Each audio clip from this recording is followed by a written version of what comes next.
So the Steelers go out there and they defeat the New York Giants 26-18. This was a tough watch early on. Both teams were getting flags out of nowhere. The Steelers had touchdowns in the first half. George Pickens had a touchdown. They call it back because of Broderick Jones, because of course it's Broderick Jones, and he's a penalty machine at times. He's holding the face mask of the defender. They had to settle for 3. It was another play. George Pickens goes out there. He was not able to get his foot down. The next thing you know, they had to take a field goal again. So that's 6 points right there. That could have easily been 14 points on the board for the Steelers. Not to take anything away from the Giants, because the Giants actually played well in this game. I will say that. They just did not have enough to go out there and match the intensity with the Steelers in terms of protecting Daniel Jones.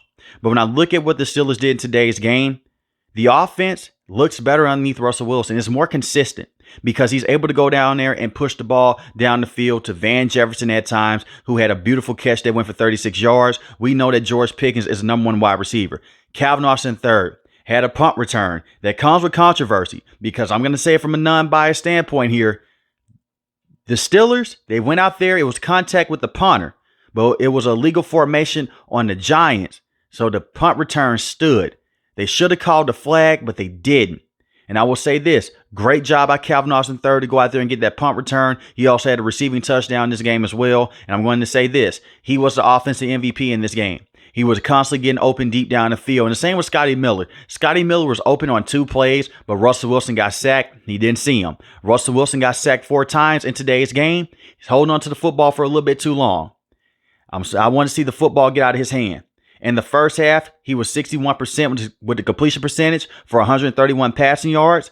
In the second half, 90%. He was 9 of 10, 147 passing yards, and his yards per average was 14.7 compared to the first half where it was just 7.3.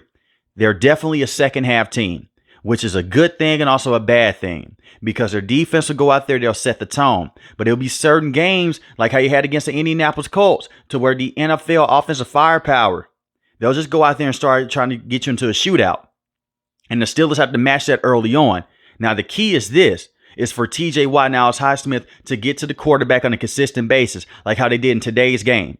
They entered halftime 9-9. They were tied neck and neck. In the second half, the Steelers went out there. They showed their explosiveness. That's what happened in last week's game against the New York Jets. They found a formula with Russell Wilson. Run the football, play action bootleg. He can make the deep passes, and he can make the intermediate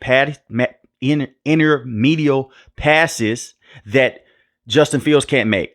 So 15 and 20 yards, he can put it on a dime. Justin Fields can't do it as much. And that's okay. You let Justin Fields sit behind Russell Wilson. You let him develop. But the passing offense looks better with Russell Wilson. And on the day, he was 20 of 28, 278 passing yards. Very efficient. And this was just his second game starting this season.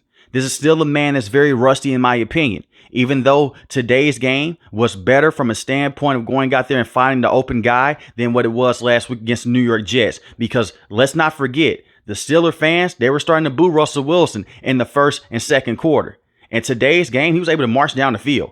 In the first quarter, they were able to go down there. It was just those penalties that hurt them. So they're able to go down there and score. Just dial back on those penalties. But shout out to Calvin Austin III. Najee Harris, 3rd straight game, over 100 yards rushing. He did it against the Raiders, did it last week against the Jets, did it this week against the Giants.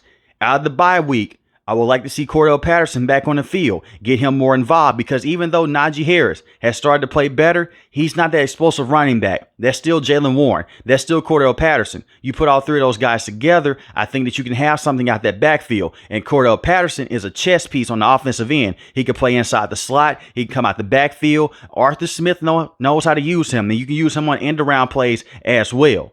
So I would like to see Cordell Patterson get involved more when he comes back, because he suffered that ankle injury a couple of weeks ago against the Indianapolis Colts. The defense on the day, they had a tough time stopping the run. I'm just going to keep it real here. Tracy, the running back for the Giants, played his butt off. Shout out to him. 145 rushing yards, 7 yards a carry, 1 rushing touchdown. And he had a run that went for 45 yards. They have to get better at stopping the run. Now, on the season, their rushing defense has been very good, but a couple of games here and there, they'll let some running backs go out there and they'll let them dominate them up front. The problem is not even Cameron Hayward, TJ Watt, and Alex Highsmith.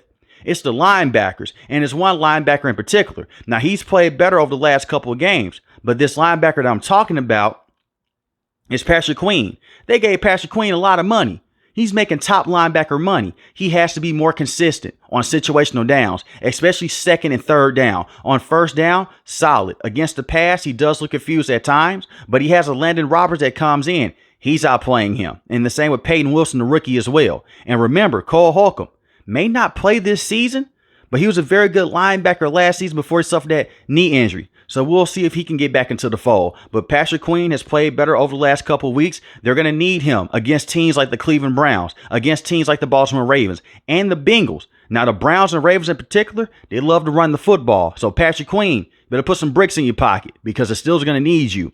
The secondary has been up and down.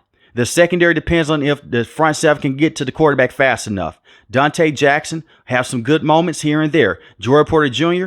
is the number one cornerback with the team. Easily number one.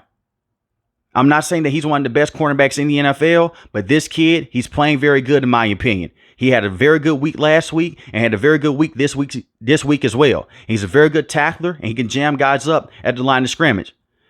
It's just the holding plays. That's it. It's just the holding calls that bother me with this kid.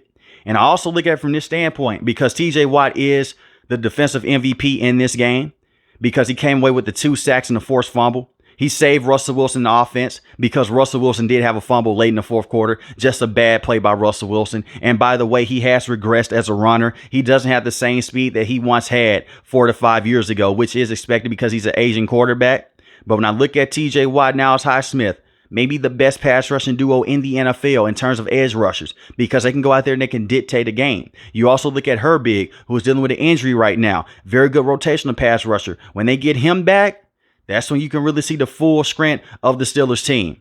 But I will say this right here. Be on the lookout for Dan Moore Jr. He went out early in this game. They had to put in Anderson, and immediately when they put him in, Russell Wilson got sacked. Once again, they're in goal line situation. They're in the red zone situation, and they could not go out there and they could not score in the red zone. They had to fix those type of issues. Put the ball in the red zone. Stop taking 3. And I understand in certain situations, you have to go out there and take your field goal, but try to punch that ball in for 6, and then that can turn to 7 as well with one of the best kickers in the game, and Chris Boswell. With that being said, it wasn't a pretty win at all, considering the level of competition. No offense, Giant fans, but the New York Giants are one of the worst teams in the NFL. And Daniel Jones is one of the worst starters in the NFL on a week-to-week basis.